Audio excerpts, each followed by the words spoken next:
Hello అండి. Welcome back to our channel. మనం ఈ వీడియోలో బెండకాయ ఫ్రైని జిగురు లేకుండా కమ్మని రుచితో ఎలా చేయాలో మీతో షేర్ చేయబోతున్నాను.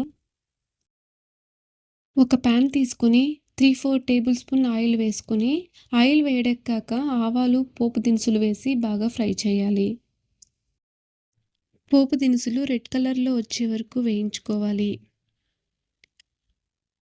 ఈ బెండకాయ ఫ్రైని పప్పు, చారులోకి ఇలా సైడ్ డిష్‌గా చేసుకొని తింటే చాలా టేస్టీగా ఉంటుంది.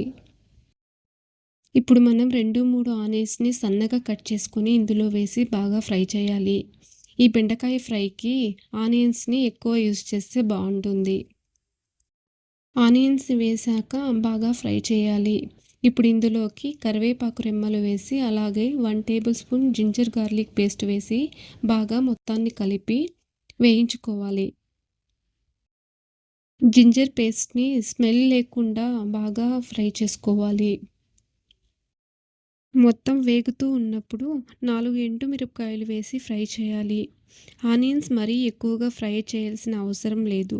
ఎందుకంటే బెండకాయలతో పాటు ఆనియన్స్ కూడా చక్కగా మగ్గుతాయి కాబట్టి.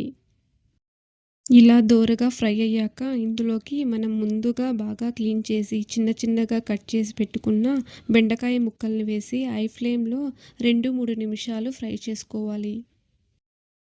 ఇలా స్టార్టింగ్ హై ఫ్లేమ్‌లో ఫ్రై చేయడం వలన బెండకాయలకి ఉన్న తడి అనేది చక్కగా పోయి బాగా ఫ్రై అవుతుంది. ఇప్పుడు రుచికి తగినంత సాల్ట్ వేసుకొని ఇంకోసారి మొత్తాన్ని కలుపుకొని ఇంకొంచెం సేపు ఫ్రై చేసుకోవాలి. ఈ ఫ్రై బాగా వేగుతూ ఉన్నప్పుడు గ్యాస్‌ని మీడియం ఫ్లేమ్‌లో పెట్టుకొని ఫ్రై చేసుకోవాలి. ఇలా ఫ్రై చేయడం వలన ఇందులో ఉన్న జిగురు అంతా చక్కగా తగ్గిపోయి బాగా రుచిగా వస్తుంది. ఫ్రై అవుతూ ఉన్నప్పుడు ఇందులోకి హాఫ్ టేబుల్ స్పూన్ జీలకర్ర వేసి మొత్తాన్ని బాగా ఫ్రై చేయాలి. ఇప్పుడు జీలకర్ర వేసాము కదా! ఇంకొంతసేపు వేయించుకోవాలి. ఈ బెండకాయ ఫ్రై పప్పు చారులోకైనా, చపాతీలోకైనా సైడ్ డిష్‌గా గానీ తింటే చాలా రుచిగా ఉంటుంది. ఈ ఫ్రైని ఇలా సింపుల్ మెథడ్‌లో చేసుకొని తింటే బెండకాయ ఫ్రైని ఇష్టపడని వాళ్ళంటూ ఎవరూ ఉండరు. ఇప్పుడు మూత మూసి మధ్య మధ్యన కలుపుతూ అడుగున మాడిపోకుండా చూసుకుంటూ ఫ్రై చేసుకోవాలి. లాస్ట్‌లో half table spoon chilli powder వేసి మొత్తాన్ని ఇంకోసారి కలుపుకోవాలి. ఈ ఫ్రైకి మనం ఆయిల్‌ని ఎక్కువగా యూజ్ చేశాము. మనం సెపరేట్ చేసుకోవచ్చు.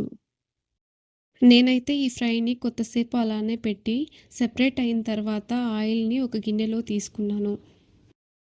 చూడండి, బెండకాయ ఫ్రై రెడీ అయింది. ఇలాంటి మంచి మంచి రెసిపీస్ కోసం నా ఛానల్‌ని సబ్స్క్రైబ్ చేసి, షేర్ చేసి, లైక్ చేయండి ఫ్రెండ్స్.